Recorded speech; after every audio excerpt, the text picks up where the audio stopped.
What if I told you that throwing yourself into your work, pouring all of your energy into building your business, running your business, expanding and scaling your business to the point where it becomes your sole identity, where you don't actually know who you are outside of this business?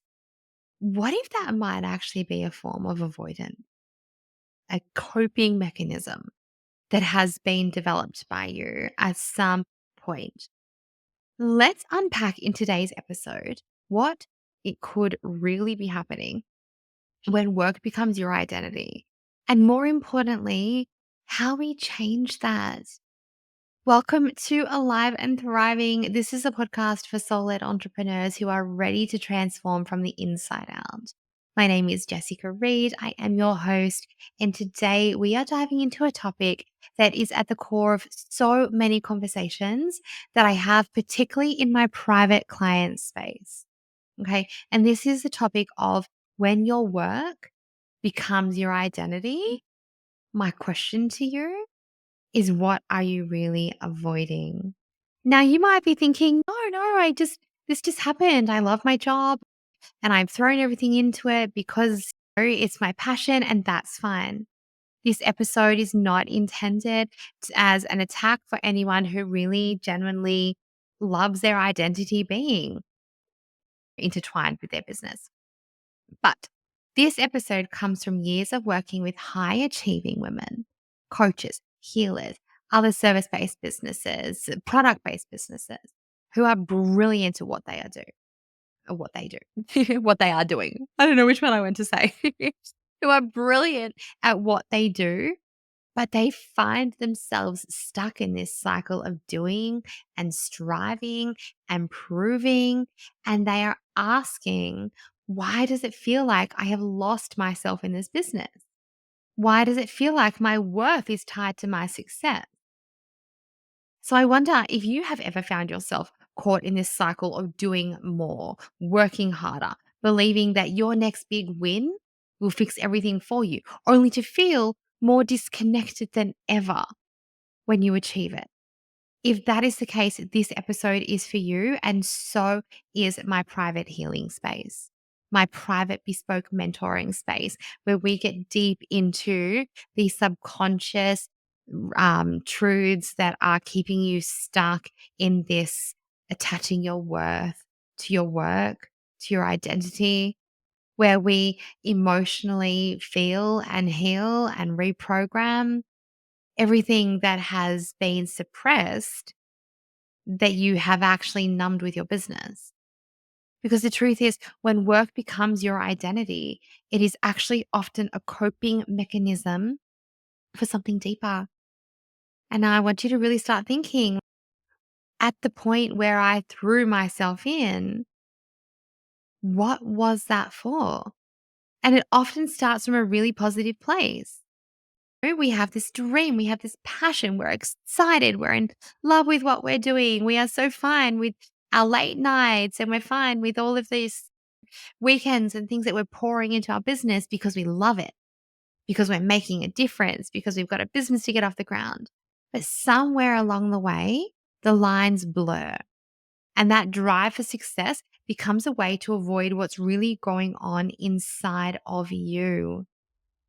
Oh, now this may not be everybody, but I haven't worked with someone who hasn't been impacted by this conversation if they are coming to me and their identity is entwined with their business.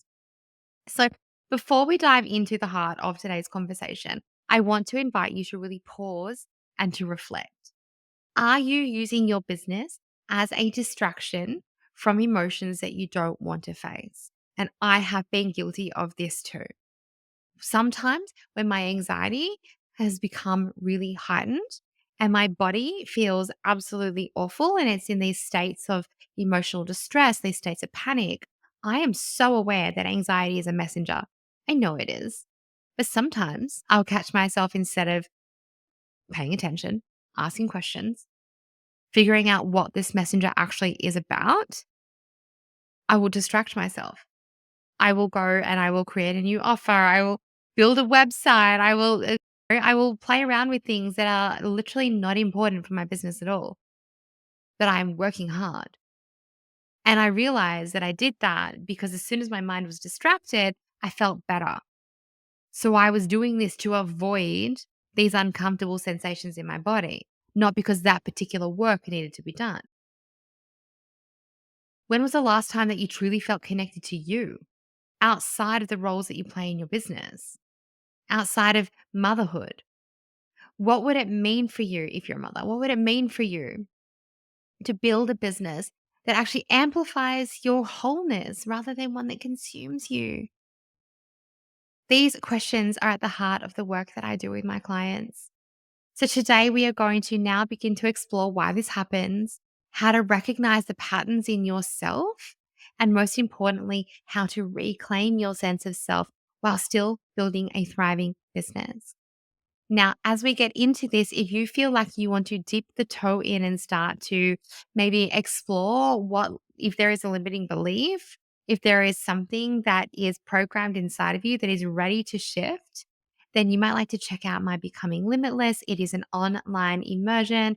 It is only 79 Australian dollars, and you actually get a 30-minute call with me at the moment as I record this. That may change as a bonus part of that process. So, if you feel like you want to just dip your toe in, that might be a really beautiful way for you to start. So, let's just start with the fact that this always starts from a good place, but it becomes something else. Most of us start our business with a really positive motivation. We want to make an impact, we want to create freedom, we want to do meaningful work, we want to support our families.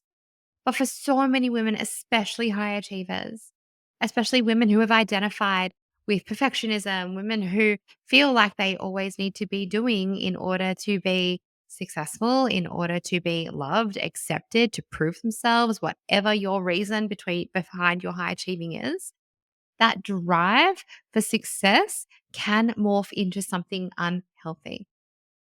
So this often will look like things like filling every gap in your schedule, saying yes to projects or clients that drain you, constantly striving for the next milestone without pausing to actually celebrate how far you've come, to live the life that you are creating in the in between, or to feel the things that are going on for you in life as you are running your business. Now, we may talk about this, we'll talk about this a little bit later, but that is often because we have this mentality that it's, I don't have time for this. I'm building a business. I don't have time to grieve. I'm building a business. I don't have time to deal with that rejection, with that loss, with that hurt, with that frustration. I don't have time to feel this. I need to make money. And the thing is, though, we can become so tied to our business that we actually lose touch with the woman that we are behind it. Your worth feels tied to your productivity. And that's when burnout can come in. That's when illness can come in. And so often, we've spoken before about energetic, emotional components behind illness, but so often we will keep pushing through that, even though this cost on our mental health, our physical health, our emotional well being, our spiritual well being. This is the cost that we are paying. This is what it costs us to throw ourselves in as far as what we do. So it's really important to be aware of this. I would actually really love for you to take 5 minutes today to really journal on it or meet with your coach or your healer or your therapist or start working with me and let's chat about this. What is my business giving me that I feel like I can't get anywhere else? And what am I avoiding by staying busy? Are you avoiding something? Why are you staying busy? Is there a need to prove something behind that? Is it that story because we know that society has celebrated busyness for far too long? People wear it as a badge of honor. So, whatever your reason is, having awareness to this is going to be the first step in changing it. The next thing that we're going to look at is the emotional patterns beneath the overworking. So, in the nature of the work that I do, people often will come to me in the space of burnout. They come because they have run their body and their mind down so low that they don't know how to climb back out of it. And sometimes that comes in illness and panic attacks, or sometimes it's just the doctor telling them that they have burnout. Sometimes it's something they recognize within themselves. Sometimes it's being highly emotional, making mistakes, feeling highly stressed. However, you're recognizing it within yourself, that is often why people are reaching out to me. They're reaching out to me reactively, okay, not proactively. And so I have seen this over identification with work. It often stems from emotional wounds or patterns of avoidance. Maybe that could be fear of sitting with difficult emotions. I cannot tell you how many people I have met who have experienced grief or loss. And rather than allowing themselves to quote unquote fall apart through that or that trauma, that challenge, they throw themselves into work. And so maybe that comes from a belief that you're only worthy when you're achieving. Maybe that comes from the fact that you feel like if you fall apart in those moments, you won't get put back together. Like your business will fall apart if you fall apart. I remember saying to my mentor when my best friend passed away, she's like, "How can I help you? How can I support you?" And I was like, "Look, I'm going to fall apart right now, but please just don't let me not come back to my business. But I need to fall apart. I need to fall apart. I need to feel these feelings. I need to grieve. I need to fall apart. And I never believe I'm broken. I never believe anybody is broken. That is a belief that I carry. We are not broken. But I do need to fall apart to put my mosaic back together." And so, what I have seen so frequently is that these women are having these emotional challenges. And rather than allowing themselves to feel that for whatever reason that may be, and sometimes it's literally also because that discomfort that comes with that is far too painful and we don't know how to have a healthy emotional experience. And that is a part of what I am here for.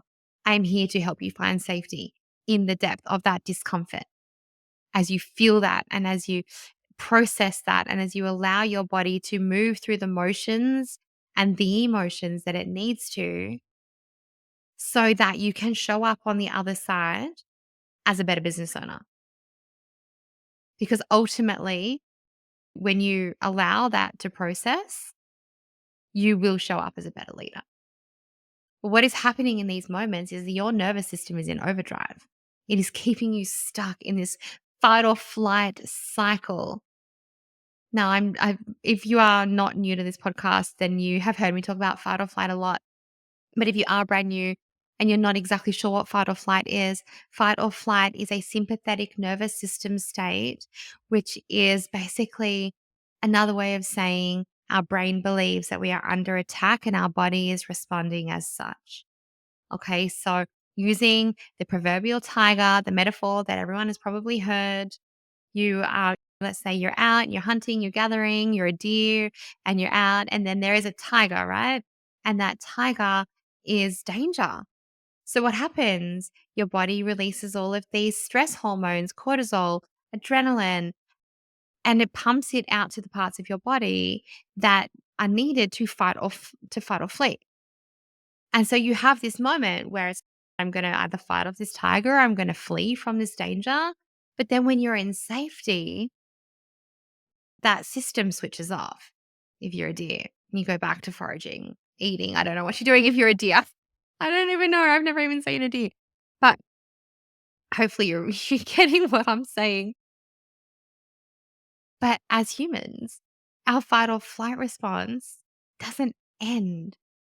We don't have these ends of our cycle because our tiger is in our mind, it's in our thoughts, it's in our emails, it's in our running late, it's in our expectations, it's in our traumas, it's in our memories.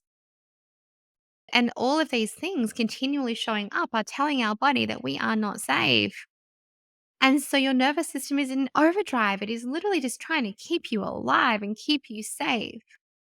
And this is what's happening when you're going through an emotional challenge. Your nervous system is in overdrive. And this makes it really hard to actually step back and truly connect with yourself outside of your business. It makes it really hard to feel safe in feeling the big scary things that you're feeling at that point in time because there is nothing comfortable about emotions like grief. There is nothing comfortable about anxiety. There is nothing comfortable about chronic stress or panic attacks. There's nothing comfortable about that. But when these unaddressed emotions don't go away, they manifest in other ways, like burnout, physical illness, strained relationships. And so, this growing sense of disconnection as well will also manifest because it's a disconnection from the very life that you're trying to create, from even from the business that you first stepped in to create as well. So I want you to start asking yourself, because this is the point, like this is the one that has driven me to record this episode. This is the point that I have to see time and time again. We throw ourselves into work to avoid something emotionally, and that becomes our coping mechanism. It becomes the only way that we know how to cope with these emotions. And so then that becomes habitual. That becomes an ingrained way of being and of doing. And we forget how to be. We literally forget how to be. And then work becomes our sole identity. But the thing is that your body is screaming at you along the way to stop, to listen, to slow down, to pay attention, to feel the emotions that you need to process. And because we push those aside and we just keep going and I'll deal with that later. Oh, I'm stressed today, but I'll keep going. I'm anxious today and I'll keep going. Because we push that all aside. I don't have time to feel that anger. I don't have time to feel that sadness. I don't have time to go through all of the different emotions that come with a grief experience. Then we end up unwell until the point where the body is screaming at you. And sometimes, and some of this I found with some of my clients, is that by the time it gets, there is a lot of recovery to be done then, physically, mentally, and emotionally. Which is why I commented earlier that so often people are coming to me reactively. I suggest that you start looking proactively as well. Because your business should reflect you, it should not define you. One of the biggest shifts that my clients experience is that realization that they are actually so much more than their business, and that we have to actually become willing to find out who we are outside of the business. Because so often their business has been created with these beautiful intentions of building a life of freedom or being able to, laptop lifestyle, be present with their family, the financial, have a lucratively financial business. There are all of these amazing goals that they have. But once we've attached our identity to our business and once we've thrown ourselves in so deep that we literally can't see a way out, then what happens is we have become far detached from the things that we actually valued to begin with, from the whole purpose of why we created that business. And where we're in a cycle where the business is actually consuming our life, and the business is this full integration with who we are and what we do, rather than it being something that actually fuels a purposeful life. And if you are someone who loves your business so much that I'm so happy for that to be 80, 90% of my life, that is fine if that is healthy for you. But in these situations that I'm speaking about right now, that was not the intention. The intention was that the business was going to fuel something bigger and that these people wanted a life outside of it. But instead, they've ended up so entwined with it. They're not co-creating with the energy, which is something I teach in business energetic foundations. They're not co-creating with the energy of their business. They have fully intertwined themselves with their business. So when your work becomes your identity, it's really easy to lose touch with the woman behind the success. The more connected you are to yourself, the more aligned and magnetic your business actually becomes.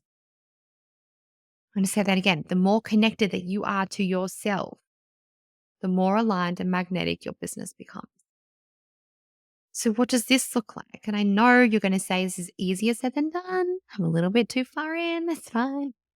It's fine. You can get back out. But this looks like things like giving yourself permission to pause, teaching yourself how to feel, that it's safe to feel, to ask questions like, who am I outside of what I do? A little bit like when our kids are transitioning, maybe from being in that like newborn, I need mum, that early toddler stage, and then they're at school and it's, oh, I'm still mum, but who am I? Or maybe you're stepping into empty nesting. Who am I? A little bit like that identity shift. I want you to ask yourself, who am I outside of what I do? I nearly got caught here. I love what I do. And I find working on my business so fun. But who am I outside of what I do? That question challenged me. This isn't about you just throwing yourself into some self care. It is actually about self discovery, because who you are outside of what you do is going to build who you authentically are. It's all going to feed into that. And sharing that with you is going to build such beautiful, deep connection with the people who you are serving. It's liberating because when you connect with yourself or reconnect with yourself or connect with this version of you who you are now, your business starts to feel lighter. You will make decisions from a place of alignment, not of fear. And you attract clients who value your energy and value your expertise, not just the results that you deliver. So I would really like you, I would encourage you. I always have to give you an action step to really create a space this week to reconnect with yourself. Go for a walk without your phone and just be in your mind, even if that feels really scary. Journal what lights you up outside of work or what used to light you up. What felt magical for you as a child? What felt fun? What would fun look and feel like now? Start exploring who you are beyond the roles that you play. And then start exploring how you release the patterns and rewire your inner world. Because this isn't going to be a magic quick fix. And I'm not pretending that this is easy. Some of the women that I have worked with in this space, it has been months and months because we have had to go through this inevitable like drop. When we start feeling safe in our body and our fight or flight response starts to realize that it can switch off and we're okay, what can often happen is we become unwell. Our energy drops dramatically. There are challenges to go through to do the work. Always. This kind of healing is long term. It is not a quick fix. And I'm sorry if anybody tells you it is. Well, I would personally question that because it is multi layered. It is rewiring. It is releasing deeply suppressed emotions that have not allowed to be felt for years. And then it's your body learning how to readjust without those emotional vibrations living inside of you. And then it's learning to rebuild new habits, new thought patterns, new ways of being, which impact your way of doing. So releasing the grip that your work has on your identity. This is not about you doing more. This is about you undoing. And it's unbecoming. You peel back the layers of that conditioning that has taught you to tie your worth to your success. You peel back the layers of the emotions that have been ignored, suppressed. I promise you, they haven't just gone away. It's not funny. They haven't gone away. They're still there, I promise. This is how I support my beautiful clients in this work. We do this through EFT to release emotional blocks, through hypnosis to reprogram limiting beliefs. I have been so blessed with this gift to be able to get to the depths of the root cause, to support deep emotional processing. Because this is for your business, yes, but it's not just about your business. Because the ripple effect that comes from you healing the woman behind your business and then coming into your business with a whole different mindset, with a different narrative, with a different nervous system state, that is going to give you a level of success that your current self now may only be dreaming about. So I would like you to ask yourself now, what belief am I ready to let go of in order to step into my next level self? Because this is the work that transforms everything. What emotional challenge am I ready to face now and feel in order to heal? This is the work that transforms everything. This work of releasing, reconnecting, healing, growing, shifting your mindset, all of the things that come along with this process. It is not easy. It's not. And I'm not going to lie and tell you it's comfortable either. It's not. It's not. But it is the most important work that you can do, not just for your business, but for yourself, for your family, for your quality of life. If this episode resonated with you, then I would invite you to come and explore how we can go deeper together. I have bespoke mentoring where I will meet you where you're at with either a 3 month or 6 month container, depending on what your nervous system needs. I have a beautifully supportive mastermind space. We create space for you to release these patterns, rewire your inner world, and step into this woman who leads her business from a place of alignment and ease. These containers are designed specifically for soul led entrepreneurs who are ready to meet their edge, to heal deeply, and to create lasting success without sacrificing your well being, your family, your quality of life, your nervous system health. We hustle to the health of our nervous system. And if you need help healing the damage that has been done in the past leading into where you are, then I can help you with that. If you need help preventing this from ever happening again, I can also support you through that. So I think the best way to figure out which container may be right for you is just to come onto Instagram and say hello. There are shown in the show notes below, there are links to my programs. You can explore how we can work together, but we can literally just have a chat in the DMs and just see if I'm a good fit, see which program might be the most supportive for you based on where you are at right now. So I want you to remember that you are so much more than your business. So let's reclaim who you are and let's create your business that amplifies your wholeness. That's it for today's episode. I have loved being in your ears today, and I cannot wait to connect with you again next week. And as always, I'm here to support you to have a healthy emotional experience in your business journey to fully embody that version of yourself who gets to hold what it is that she wants to bring in, that she desires to bring in, to create those internal resources, the beliefs, the nervous system state, the emotional well being that is going to actually allow you to embody her fully. So until next week, I will see you then. Have the most amazing week, and thank you for joining me today.